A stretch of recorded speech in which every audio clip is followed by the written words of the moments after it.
Bridges on Air. Tulay sa himpapawid.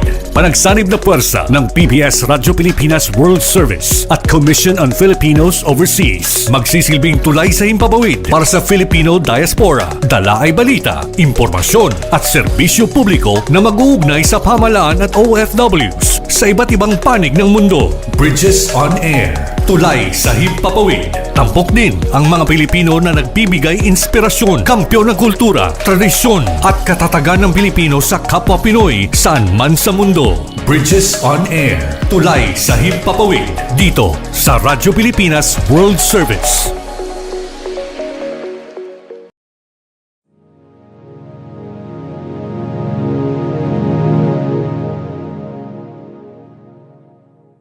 Ang Commission on Filipinos Overseas o CFO ay kinagagalak na itanghal ang Bridges on Air kaakibat ang Radyo Pilipinas World Service.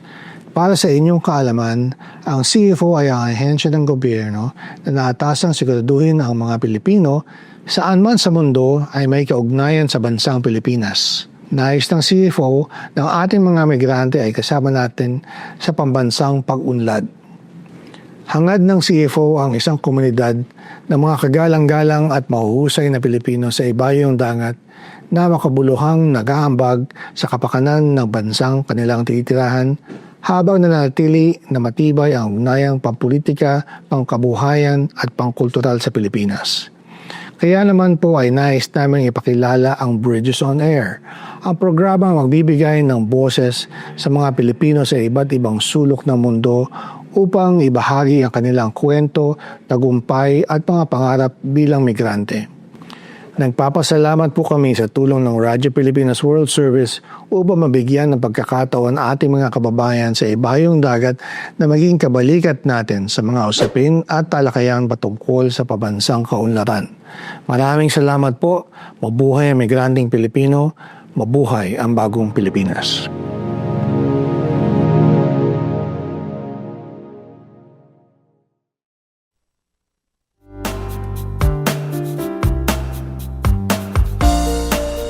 Muli po isang mapagpalang pagbati sa inyong lahat at welcome na naman sa isa pang edisyon ng ating programang Bridges on Air. Hatid po sa inyo ng inyong himpilang Radyo Pilipinas World Service, ang international overseas station ng Presidential Broadcast Service Bureau of Broadcast Services. Ako po yung lingkod, Ray Sampang. Kasama pa rin of course si Mr. Ares Gutierrez mula po sa Commission on Filipinos Overseas. Good morning, Ares. Magandang umaga, Kuya Ray. Magandang umaga sa lahat ng nakapakinig ng Radyo Pilipinas World Service. Ayan, and of course, syempre, ang ating pong himpilan, itong programang ito ay naisakatuparan sa pakikipagtulungan po ng partnership between CFO and PBS-BBS Radio Pilipinas World Service. Ano po.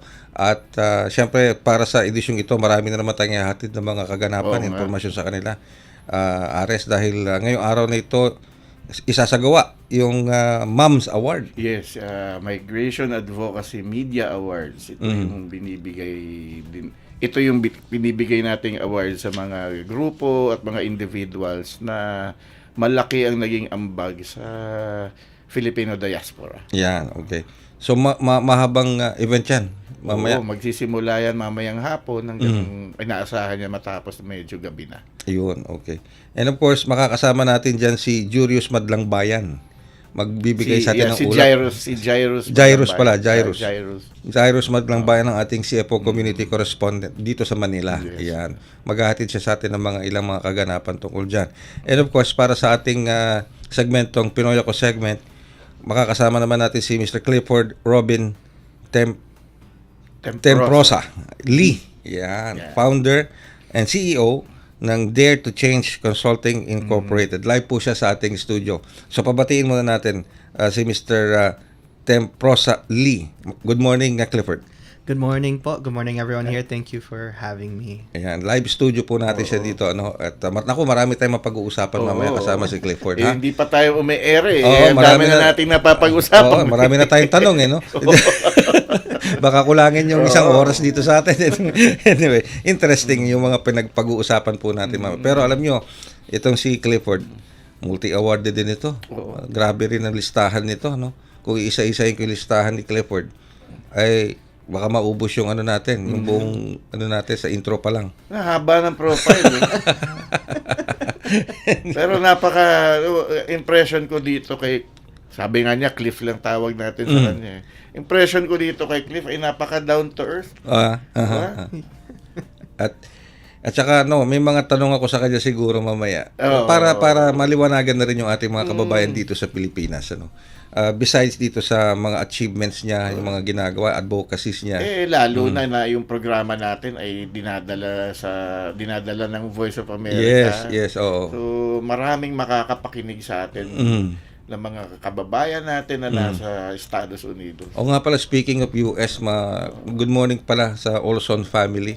Diyan sa may sa may Apple Valley, California. Ayan. Ano yata yun, papunta yata ng Las Vegas yung pag ganun yata yung sabi nila. At saka yung sa San Bernardino, meron din sa California. Alright. Sige, so mamaya po lahat yan. Mamaya, tabayan nyo, mukhang interesa. Marami tayong tanong eh. Sige, kay Cliff, no? Pero syempre, unahin muna natin yung kaganapan dito sa Moms Award para mamaya. Pero bago tayo dumako kay Jairus, narito po muna ang ilang paalala mula sa inyong himpilan. Bridges on Air. Tulay sa Himpapawid. Dito sa Radyo Pilipinas World Service. Love life online? Baka human trafficking yan. Makialam, itimbre mo. Tumawag sa 1343 para humingi ng tulong. Paalala mula sa Interagency Council Against Trafficking.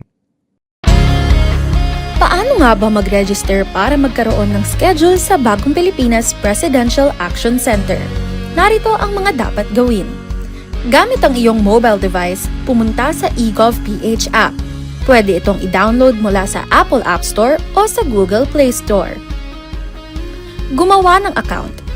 Ilagay ang email address, valid mobile number, pagkatapos ay makakatanggap ka ng one-time code sa iyong email.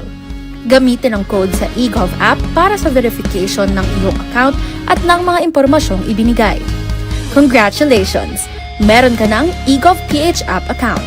Pwede mo na ma-access ang iba't ibang serbisyo ng gobyerno kabilang ang mga serbisyo sa Bagong Pilipinas Presidential Action Center.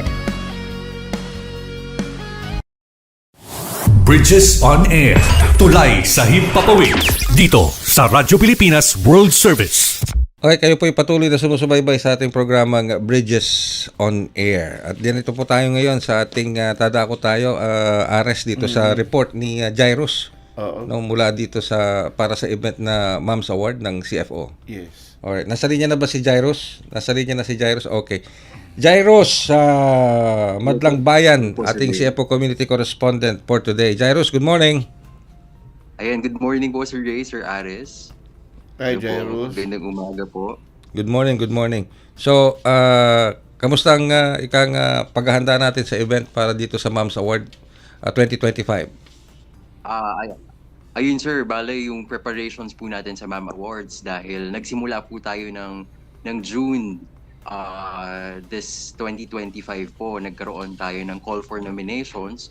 Bale ilang months of preparations din po yung ating ginugol for this awarding ceremony, and for several months ang dami po nating nakalap na nominations, na entries coming from different countries, no, mga Filipino migrants, media personalities po who have so many media works to offer para sa ating Filipino diaspora. And sa totoo lang po, we had the largest amount of nominees po for this edition. We had a total of 95 nominations sa 2025 Mom Awards. Madami pong categories dito. May books, may films, meron pong vlogs, and even yung mga media advocates po natin na yung cost nila is for the benefit of our overseas Filipinos. And as of today, we're currently po nasa venue ng ating Mom Awards awarding ceremony, and we will recognize today yung ating mga magigiting na awardees, recipients ng Mom Awards for their contributions sa development po ng ating migrant communities. paano yung sabi mo, Jairus, ay nagsimula Yes yung po. proseso nung June. So, ano yan, dumaan ba yan sa isang panel na sila lang ang tumingin, or ibang panel per category? Paano ba na trim down yung 97 nominees ninyo to how many Opo, Sir awardees? Yes po. Bale po may yung 95 nominees po na natanggap ng CFO Ma'am Awards team. Dumaan po siya sa mabusising proseso, selection ng ating Ma'am Awards judges. Yung ating mga judges po, sir, ay nagmula pa po sa iba't ibang sektor ng media, sektor din ng government, as well as yung ating representatives from migrant organizations. Andyan po ang Film Development Council of the Philippines, ang Philippine Migration Research Network, ang Philippine Migrants Rights Watch, pati po ang CFO. Sila po ang apat na bumubuo sa panel ng Ma'am Awards, na kung saan sila po yung pumili sa kasalukuyang 18 na awardees ng Ma'am Awards. So from 95 nominees, pumili po ang ating judges ng 18 winners. Bale, itong 18 winners po na ito, well represented po ang 7 categories ng Ma'am Awards, which is yung print journalism. Nandito rin po yung interactive media, yung mga vlogs. Meron din po tayong radio journalism, kung saan ina-awardan po natin yung mga podcast and radio programs. Yung mga film, mga short films, full-length films, pati rin po yung mga advertisements. Nandito, pumapasok din po dito yung mga interstitials, yung mga commercial videos, as well as yung mga media advocates po natin, yung mga migrant advocates po natin. Jairus, may pwede ka bang mabanggit na prominenteng awardee na paparangalan natin mamaya?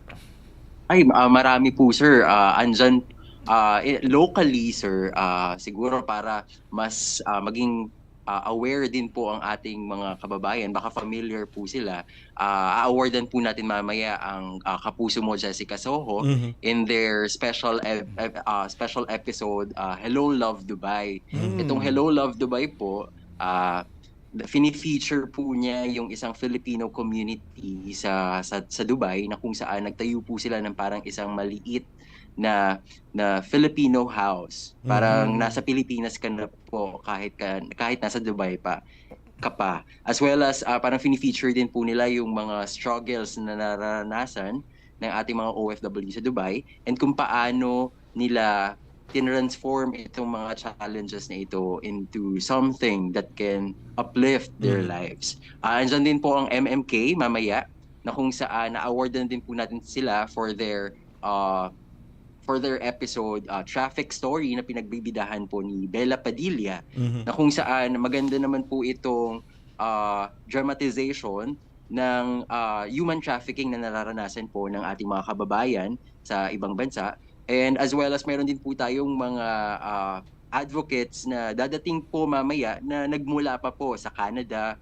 nagmula pa po sa US. Andyan po si Miss Rhea Santos, na ngayon po ay nasa Omni Filipino Canada, na dating GMA reporter. Yes. Andyan din po si Miss Mariton Pacheco, which was from ABS-CBN, na ngayon po ay nasa Omni Filipino News na rin po. Marami Bukod silang po nasa sa Omni. Marami pa po tayong awardan, sir, ng mga books, authors, directors. Ayun po, sir. So, sino ang inaasahan nating guest of honor para mamayang gabi? Ang ating guest of honor mamaya, sir, bale, since 2011 po kasi nagko-conduct na ang Ma'am Awards ng recognition para sa mga media works, and last 2017 o last 2019, inawardan po natin si Mr. Howie Severino with of course GMA for their programs para po sa ating migrants. So mamaya po tayo ay dadaluhan din ni Mr. Howie Severino, who will also serve as our keynote speaker. And hindi lang po si Mr. Howie Severino, marami po tayong guest coming from different government agencies, the partner ng CFO into promulgating our mandates and missions to connect our Filipino overseas back to the Philippines. Present din po mamaya si Sec Clink. Marami rin po tayong guest coming from our panel, si Direk Jose Javier Reyes from the FDCP, as well as other representatives po from the media. Alright. So, mamaya yan, gaganapin niya mga today, mamayang hapon, ano? And it will last hanggang in the evening na. Yes, Sir Ray. Bali po, gusto ko lang din po sabihin na naka-live po tayo ang MAM Awards awarding ceremony mamaya po sa CFO, sa Commission on Filipinos Overseas Facebook page. Mamaya ang 4:00 ng hapon. So, bali 4 o'clock po magsa-start yung ating mismong awarding ceremony until 7 o'clock po. Gaganapin po siya mamaya sa Quest Plus Conference Center, yung dating Crimson Hotel sa Alabang. Ayun po, sir. Pero mamaya naka-live po tayo sa Facebook, sa CFO Facebook page. Ayun. So pwede nating i-share yan sa iba pa nating mga kasamahan, sa iba nating mga kaibigan, yung friends ng CFO. Yes po, sir. Opo, welcome na welcome, lalo na po yung ating mga kababayan at yung mga pamilya at kaibigan ng ating mga awardees na baka nasa ibang bansa pa po at gustong makisubaybay at makaisa sa ating awarding ceremony mamaya. So welcome na welcome po ang lahat na manood ng ating Facebook Live mamayang 4 o'clock po. Alright. 4 o'clock Philippine time. Yes, sir. 4 o'clock Philippine Standard Time po. Ayan, okay. Sige, well, anyway, sa ngayon, so preparations pa lang kasi mamaya pang hapon siya, no? Na Kanina pa yan sila na. Kanina pa raw kayo doon, sabi ni Ares. Okay, para lang mas malinaw, saan ang pinaka-venue? Yes, sir. Bali po, ang pinaka-venue po namin ay sa Grand Ballroom ng Quest Plus Conference Center, yung dating Crimson Hotel.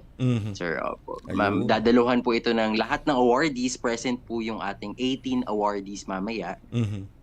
Sa Alabang ito, no? Sa Alabang. Opo, sir, sa Alabang po. Okay. So, sa lahat ng ating... So, meron na napili. Ulitin ko, out of the 96, 97, meron tayong 18. 95 po, opo. 95 ba? 95 nominees. Tama? We have what? Nakapili 18 tayo awardees. ng 18, sir. Oo. Talagang Okay. piling-pili ito. Piling-pili yun ah. Piling-pili yun ah. Ay, matanong ko lang, sino ang nag-judge dito sa 18 na ito? Ayun, sir. Bali po, ang nag-judge po sa 18 na ito, sir, ay well-represented po yung ating iba't ibang sectors. Yung ating migrant sector, which is coming from the Philippine Migrants' Rights Watch.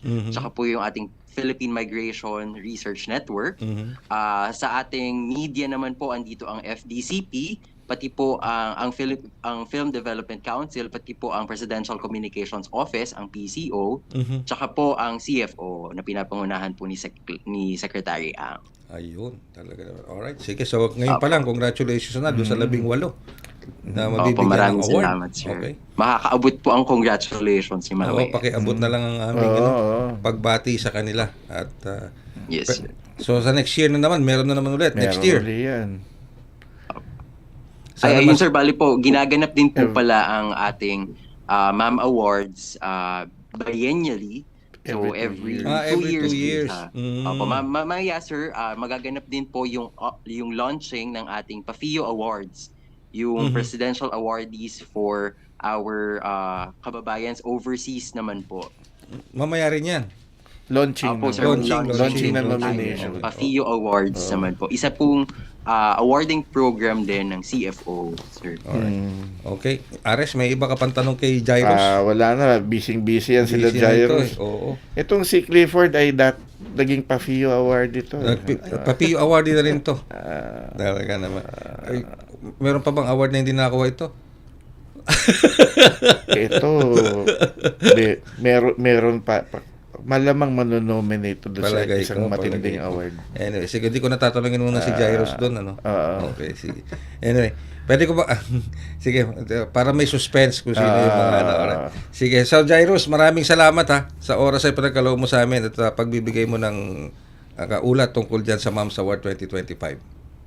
Yes po, Sir Ray. Maraming salamat din po, Sir Ray, Sir Ares, Sir Clifford. Maraming salamat po. Thank you very much, Jairus. Ano po, ayan, si Jairus po nag-uulat hinggil Salamat po po. dito sa gaganaping o gagawing Moms Award 2025. Migration Advocacy Media Award. Wow, ang dami pala. Ang dami.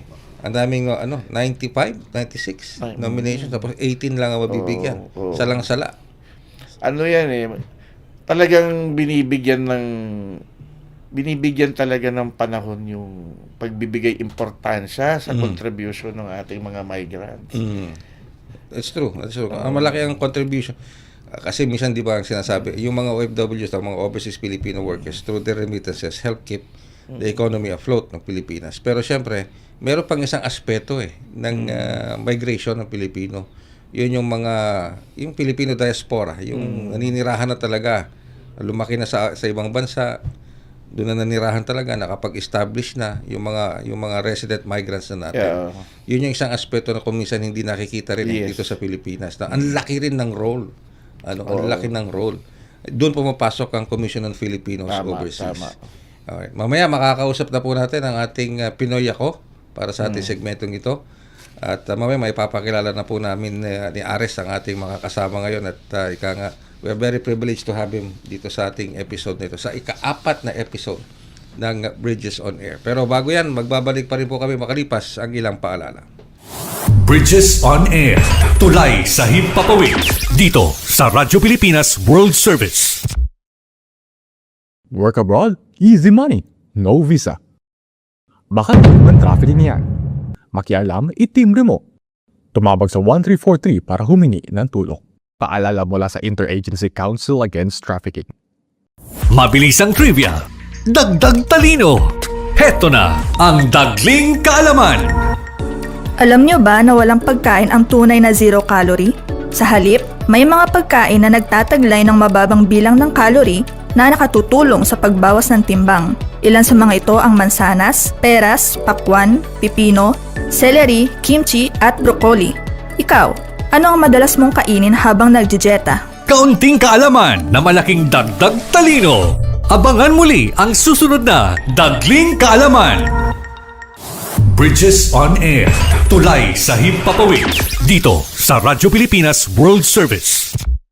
Alright, kayo po ay patuloy na sumusubaybay. Dito na po tayo sa ating ikalawang bahagi ng ating programang Bridges on Air. Itong ating segmentong Pinoy Ako segment. Pinoy Ako, tampok ang natatanging galing at dedikasyon ng Pinoy na nagbigay karangalan sa inang bayan at nagsilbing inspirasyon at modelo sa kapwa Pinoy saan man sa mundo. Pinoy Ako, dito sa Radyo Pilipinas World Service. And of course, Ares, ang makakasama natin para sa segmentong ito. Siya ay si Clifford Robin Temprosa Lee.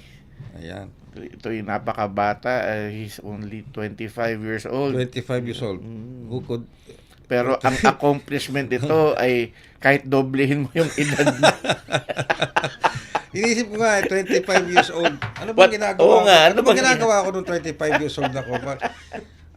Naglalakad lang ako sa kalsada. Parang lost pa rin ako. Hindi ko pa rin alam kung anong gusto kong mangyari sa buhay ko. Parang kaya kung minsan pag nagigising ako, anong ginagawa ko sa profession ko ngayon? Nung 25, 20 years ako, hindi ko nga alam kung anong gusto kong mangyari sa buhay. Anyway, pero ito 25 years old. Ang dami na niyang na-accomplish. Pero ito para lang magkaroon ng konting idea yung mga kababayan natin kung bakit namin sinasabi ni Ares to. At 25 years old, naging international. Ito, bahagi lang to hindi ito yung kabuuan. Naging international vice president siya. With the Federation of the Philippine American Chamber of Commerce. Okay. Naging board member ng New York chapter ng National Federation of Filipino American Association. At naging kasama rin siya sa Youth Advisory Board for Young Invincibles. Ayan. At napakarami. And the Knight Officer of the Knights of Rizal. Yan, okay. Yung mga Knights of Rizal, yung mga ano ba to? Matatawag ba nating fraternity ito, tong Rizal? It is in bylaw of the Philippines Constitution Yan, okay. to honor patriotism. Pero ito pa nakakagulat dito. Nag-serve siya at the age of 25. Nag-serve siya sa New York State Legislature. At pinangunahan yung mga kampanya sa Coalition for Asian American Children and Families kung saan nakapag-unite siya ng 100 organizations para makasecure ng $60 million in public funding. Nung 25 years old ako, wala akong masecure. Gastos nga ako ng gastos. Hindi ko alam Wala kung nga saan akong napupunta yung pamasahe pera ko nun. nga.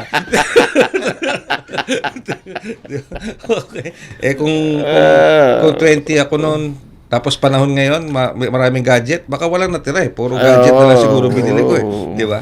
Alright, sige Clifford. Ares, pakilala na natin ang ating featured Filipino para sa ating segmentong Pinoy Ako segment, si Clifford Robin Temprosa Lee. Good morning, Cliff. Can we call you Cliff? Yes, Cliff. I love Yeah, it when yeah. people call me Cliff. Yes. Good morning, Cliff. And we're very honored to have you dito sa ating programa. Maraming salamat sa pagpunta mo dito. Ha? Thank you po. Okay, so kung isa-isahin natin, ang haba eh.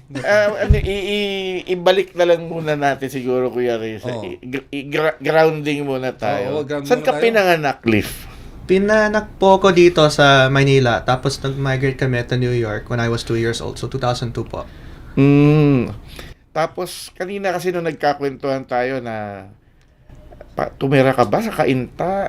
Di po, sa San Juan for 2 years sa San Juan. San Juan. Pero my family now, they're in Cainta. Oo. Yes po. Okay, Kaita, dinadaanan ko lagi yan. Antipolo ko. Oo, dinadaanan ko lagi yan. So talagang dito siya nagkamulat sa Pilipinas bago siya nagpunta ng New York. Okay. So saan kayo sa New York naka-base? In the Bronx.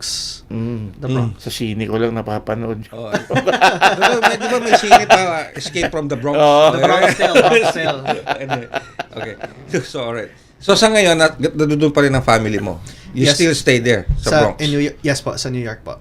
And how is our Filipino community doing sa In New York, they're vibrant. Mhm. We see intergenerational businesses starting. We see original migrants who started yung mga turo-turo, Filipino restaurants, passing it off to their kids. And second and third generation Filipinos who are really proud of the culture, wanting to start apparel brands, food industries, and they're very creative about it. But most importantly, advocacy.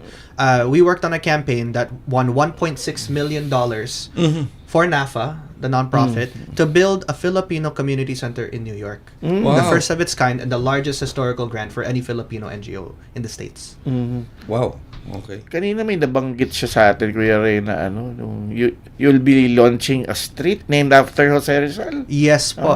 So we wanted to find ways to honor our bayani. And so what initially started as a recommendation with the City Council of New York to build and honor it as a park, we now have a street named after Dr. Jose Rizal, right in the heart of the Filipino town in New York. Alright. Filipino. Where is that located? It's in Queens po. It's called Little Manila. So it's consecutive strip of restaurants, Jollibee, Red Ribbon, local businesses where all the Filipinos gather. Uy. Okay. So parang tama, parang maliit na Manila, no? Small Yes, Manila, Little Manila. Dati nakapunta ako ng New York, napakatagal na panahon na. The closest that you can get for Filipino food noon is Chinese. Noon. Pero ngayon, di ba, no, Cliff? It's everywhere. It's everywhere. Kasi may nakita rin ako sa na-feature sa MSNBC na may mga doon, mga magagandang restaurant na Filipino. Filipino owned and Na operated. hindi yung nag-import lang ng mga produkto at binibenta. Hindi talagang may chef. And some of them are chefs who Oo. are from the Philippines, trained abroad, and then establish themselves in New York. And their culinary assistants are all from the Philippines too. Okay. So, what keeps you busy now, Cliff? Changing the world, seeing people smile. That's what keeps me busy. I think when a lot of people ask me, "Oh, what's your day-to-day like?" I don't overcomplicate it. I wake up every morning finding a way to make a different opportunity for someone else. All right. Well, sige. Kasi siya, Kuya Ray, he's the founder and CEO of Dare to Change Consulting. So ano yung ginagawa nung company mo na yun? So we consult on social development services. So in the US, after leaving the nonprofit work I did, most Asian American nonprofits, they had multiple issues. They lacked funding, they lacked resources, they lacked a strategic pathway. So we created a business in which we can work with NGOs Chinese, Korean, Filipino, Vietnamese, whatever it may be, and give them pathways to secure government grants, create social media presence, develop social service programs, lobby the government, advocate. And from that consulting firm, we expanded it to the Philippines because we saw a deep need to support NGOs in the Philippines when the United States, USAID backed out of their funding. All right. So, matanong ko lang, where do you get the inspiration? What drives you to do these things? My main drive is not only obviously how do we work on building a better society for the people, but sa totoo lang po, it's understanding that my lolo on my dad's side, where Chinoy, so my angkong, he worked day and night to provide for my dad to come to the country. Then my dad also worked to provide. My mom left everything she knew behind, and so did my dad to give me a better life.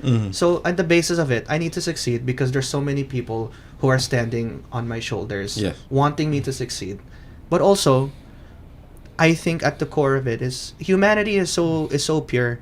It's everything else around us that makes it difficult for humanity to elevate. And so how do we find every reason to give them the best chance they have to succeed? Wow, okay.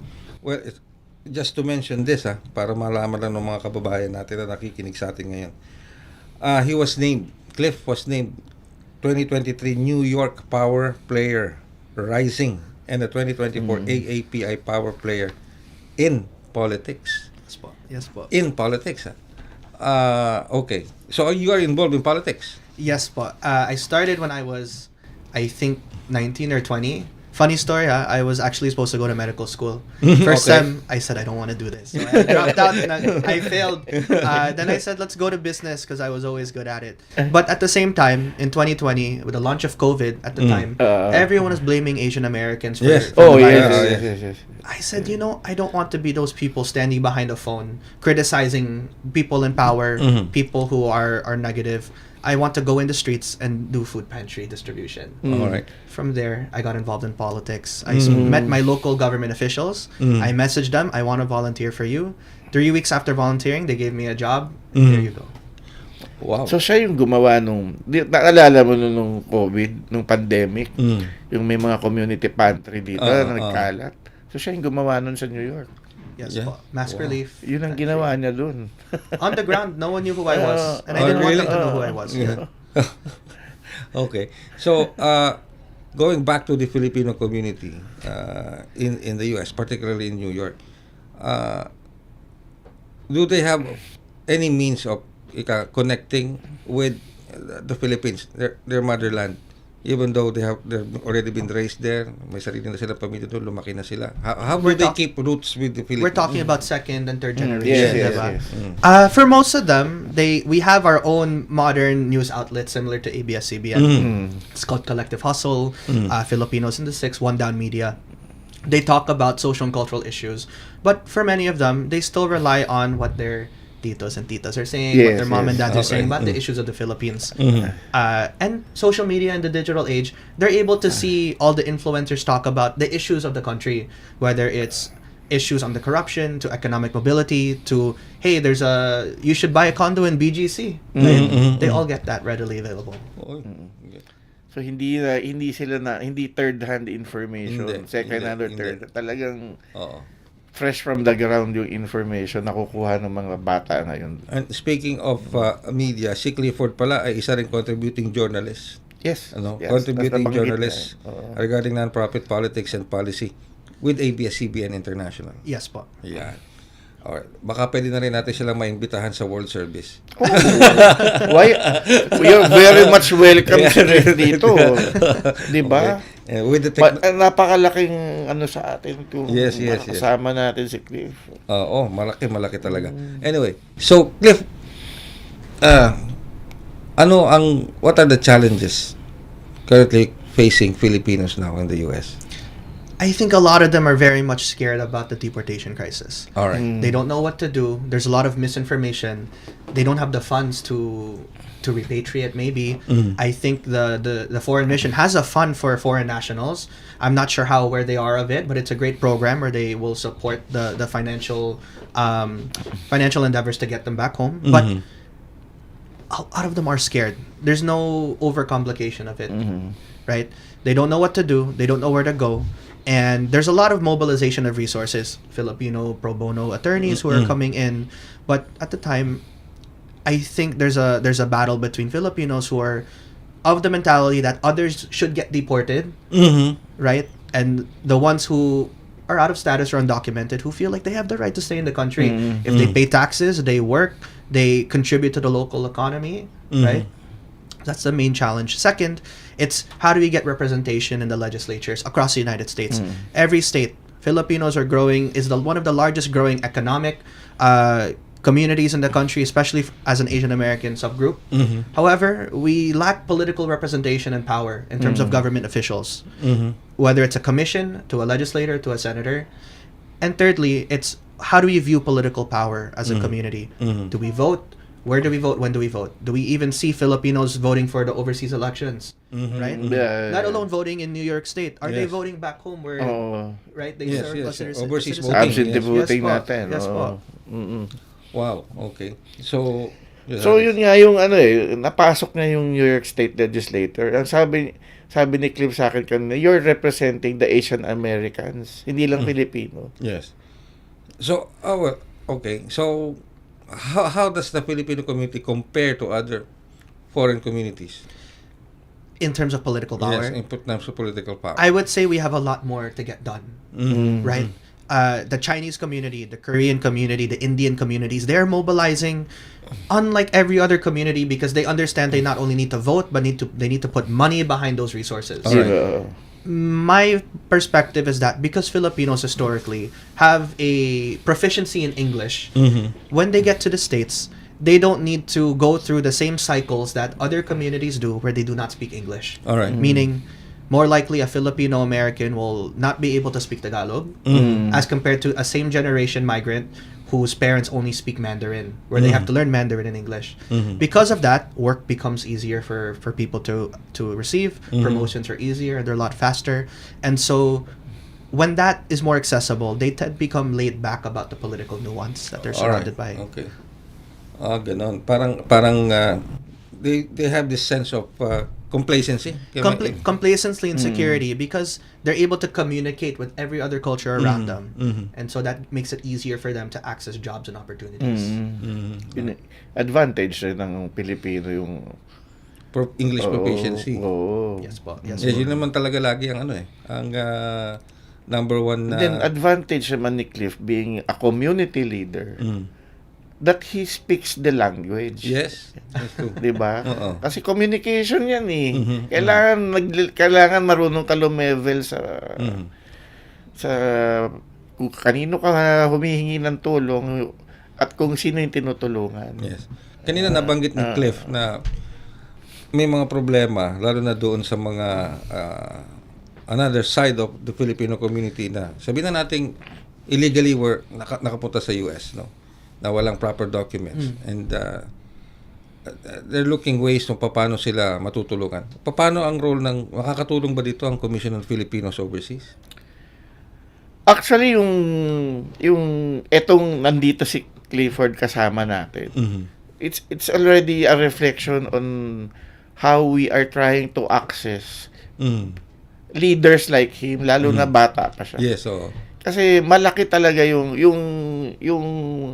vision ni Secretary Ang na kasi before kasi talaga ang parang ang limitation lang na parang ang intindi lang na pwedeng gawin nga ng mga migrants is magpadala ng pera.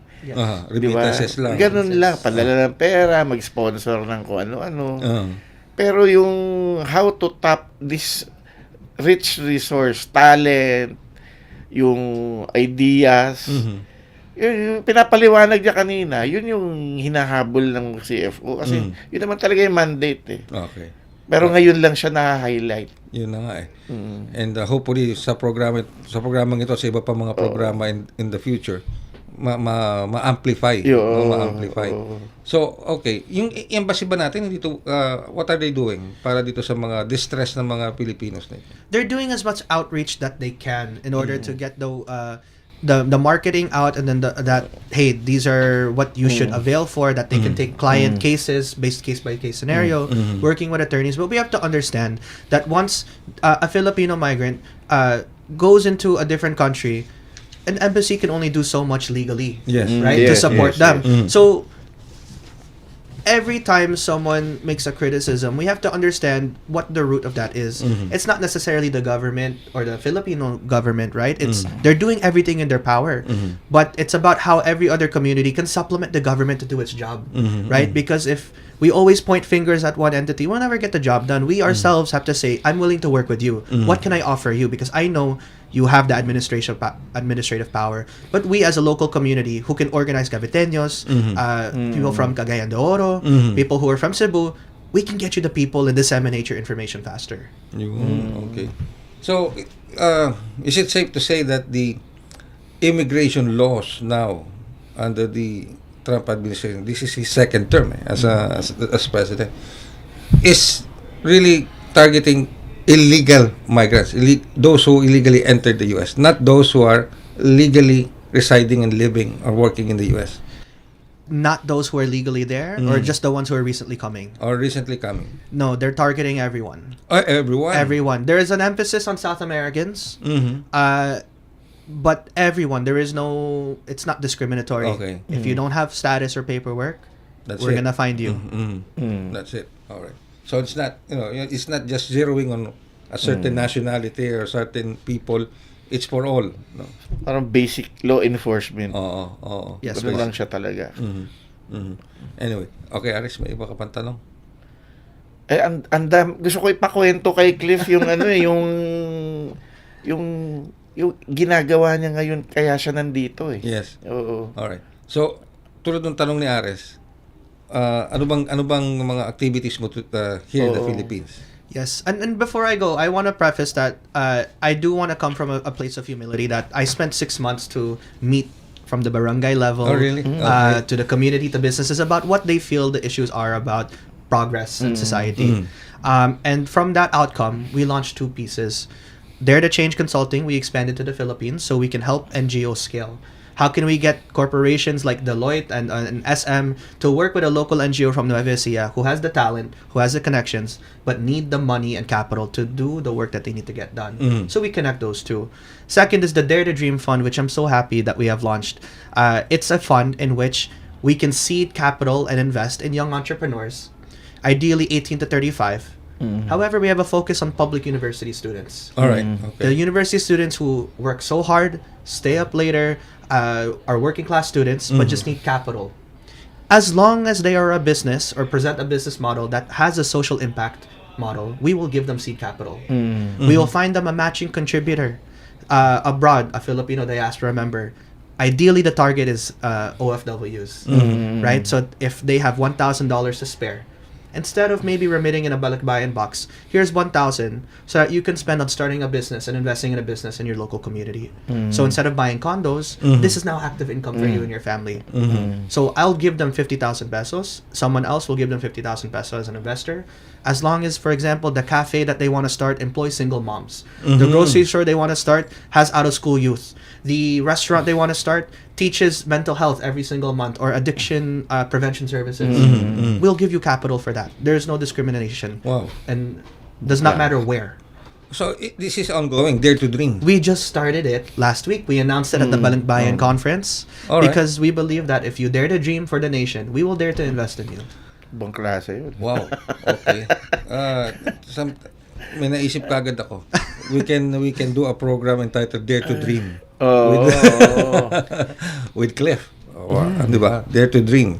And of course, that will feature yung mga beneficiaries ninyo. The beneficiaries, and what we do is we give them enough capital to give us a minority share, 5%, 10%, whatever it may be, because we need to hold them accountable, diba? And that gives them the capacity to avail for our advisory. But we want to make sure the founder has always the majority interest. Yes. And that we look at them and say, we're not throwing money at you like a loan. We're holding your hand, because if your business succeeds, then all the single moms succeed. All of the Correct. out-of-school youth succeed, right? All right. Under that Dare to Dream project or program, they don't have to pay it back. No, we are just given equity, and if the investor chooses to exit at some point, they can exit. But we're asking the investors to be socially committed, meaning if this person's cafe employs single moms, the investor we want to find is a Filipino single mom. All right. Okay. All right. I understand that now. So parang may talagang solid na May buy-in, bayanihan. di ba? Bayanihan talaga.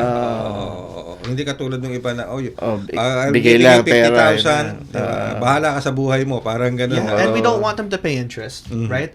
If their business succeeds, then the investor succeeds then. That's true. That's true. So meron na kayong meron na kayong beneficiary na umaandar na. We just launched. We're working on the application screening process, but the Sunday after the Balikbayan conference, we hosted 50 students at the Global Business Leaders Network of the City University of Pasay. They're going to be our initial candidates to implement a business model for. But we're working with LGUs from that conference so that we can bring it to different areas. Some are from Bicol, some are from Negros. And so their issue was, how do we get local development from the diaspora? Question is, how do we get the diaspora to invest better in their local development? So we find this as a best opportunity to do so. Actually, application, yung ginagawa ni Cliff is application ng mandate namin. Yes, I was inspired by your conference. You know, I came up with that fund. Oh. The first day we had the dinner, I was so inspired. I went to sleep. I woke up. I said, this is what I want to launch. Galing, ano? Ganun lang. Natulog lang. Ganon kagaling He ng just went bata. to sleep. And then when he woke up, he has this idea already. And I'm going to do this. Ngayon, it's done. Gumagana na. Kaya kuya, iba yung nangarap ka or napanaginipan mo at gagawin mo yung pinangarap at napanaginipan mo. Diba? Yeah. Kaya nga, sometimes, kaya nga natanong ko kanina kay Cliff, what drives you para gawin lahat itong mga ito? I think, I'm gonna spin off of, for me, a Bagong Pilipinas is the idea that you can take a dream into a reality. That's why so many people migrate out. Economic aside, jobs aside, people love the American dream because if you want to start something, you can, and you can succeed. I want people to feel like that can still happen here in the Philippines. For many, they call it a dark time, but every dark time has a shining door. You just need to be able to find the light. That's nice. Okay, that's nice. Well, gusto ko mapahabain itong ating usapan, kaya lang wala na tayong oras. Pero I would like to express this kay Cliff.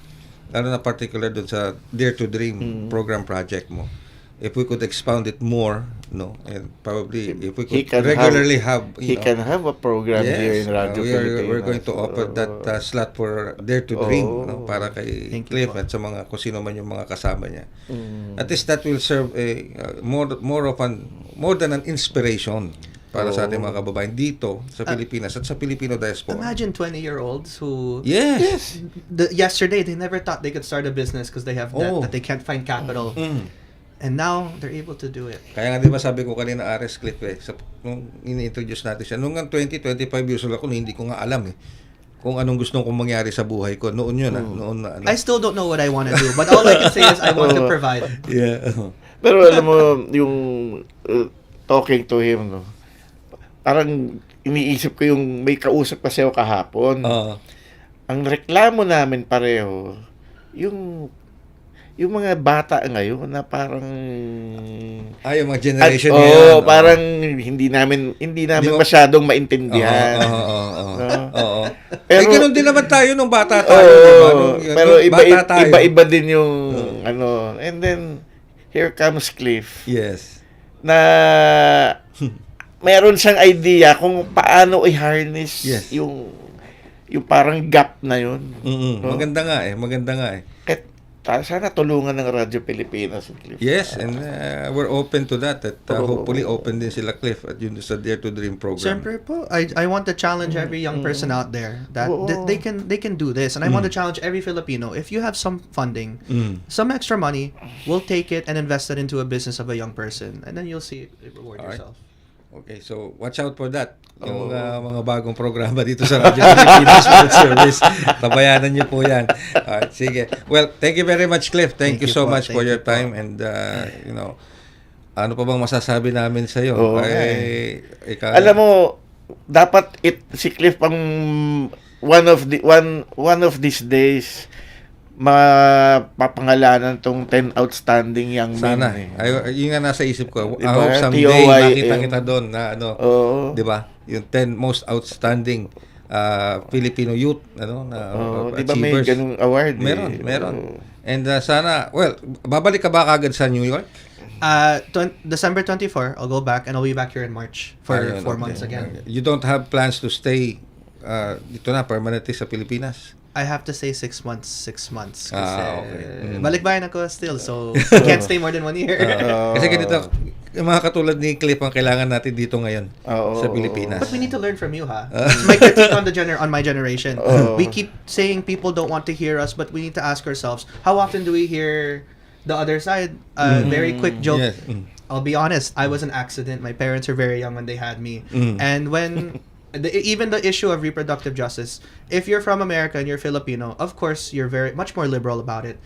And you sometimes conflict with your parents. But how can you tell your parent who was raised in the Philippines, a more Catholic country, that they're wrong as much as you want to be right?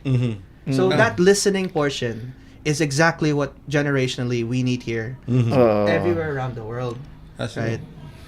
That's true. Tama yun. Okay. Kasi naalala ko nga, nung, di ba, sinabi mo nga kanina, yung mga kabataan ngayon, medyo nahihirapan tayo intindihin sila. Pero, di ba, nung tayo naman ang kabataan, tayo naman ang nahihirapan makinig sa mga mas nakakaedad sa atin. So, parang, the gap, nagtutuloy-tuloy lang yung gap. Hanggat hindi ma-plug yung gap na yun, nandun lagi. Pero yung mga katulad ni Cliff, sila yung parang sagot sa gap. Yes, yun na yun eh. Yun na yun. We're not pulling your leg, ha? We're not pulling your leg. Ano talaga, yung impression namin is Yes. malaki ang maitutulong mo talaga sa bayan natin. Kaya nga tinatanong ko kung may plano ka nang mag-stay dito sa Philippines. I want to get to that point. Yes. Yes po. Ayan, okay, sige. Eventually siguro. Sayang, kulang yung oras. Pero it's a very spontaneous discussion with Cliff dito sa ating episode na ito na Yesterday Bridges. lang. And I appreciate that very much. Thank you very much, Thank you Cliff. po. Thank you. Ares. Maraming salamat, Cliff. Siya dito lang din, malapit Katipunan. Okay. So, dito na siya staying here in Katipunan? Yes po. Okay, sige. Malapit lang pala. Alright, sige. Pero thank you very much, Cliff. Thank you very much. We're very honored to have you dito sa ating program. And Ares, maraming salamat din sa... Maraming salamat rin, Kuya Rit. Pamunuan ng Philippine Broadcasting Service. Dahil binibigyan natin ng importansya mga migrante. Bibigyan natin importansya ang kultura. Yes. Actually, yung sinasabi ko nga nung na-involve na ako ng gusto dito sa Radyo Pilipinas. Ang daming programa dito sa Radyo Pilipinas na wala sa ibang stations na ang laki ng maitutulong para sa ating lahat. Yes, of course. And of course, the ultimate goal of the program Bridges on Air is bridging. Yun nga yun. Tumutulay tayo. Through the airwaves, through our online digital platform, and through our shortwave broadcast, and hopefully nga with people like Cliff, yung mga bagong generation natin, makumpleto na yung pinaka-konsepto ng Bridges on Air. Let's walk it together. Yes, we'll walk it together. So, tabayanan nyo yung bagong programa with Cliff. Sa Radyo Pilipinas World Service. Again, ito naman po yung lingkod, Ray Sampang. And thank you very much po sa Commission on Filipinos Overseas. Salamat po. Kay Sec Ang. And of course, we wish you all the best sa Moms Award mamaya at 2025. And to all of the yung na-nominate, yung mga mabibigyan ng award, congratulations in advance mula dito sa Radyo Pilipinas World Service. Again, maraming salamat po. At ito ang programang Bridges on Air. Bridges on Air. Tulay sa himpapawid. Panagsanib na puwersa ng PBS Radyo Pilipinas World Service at Commission on Filipinos Overseas. Magsisilbing tulay sa himpapawid para sa Filipino diaspora. Dala ay balita, impormasyon at serbisyo publiko na mag-uugnay sa pamahalaan at OFWs sa iba't ibang panig ng mundo. Bridges on Air.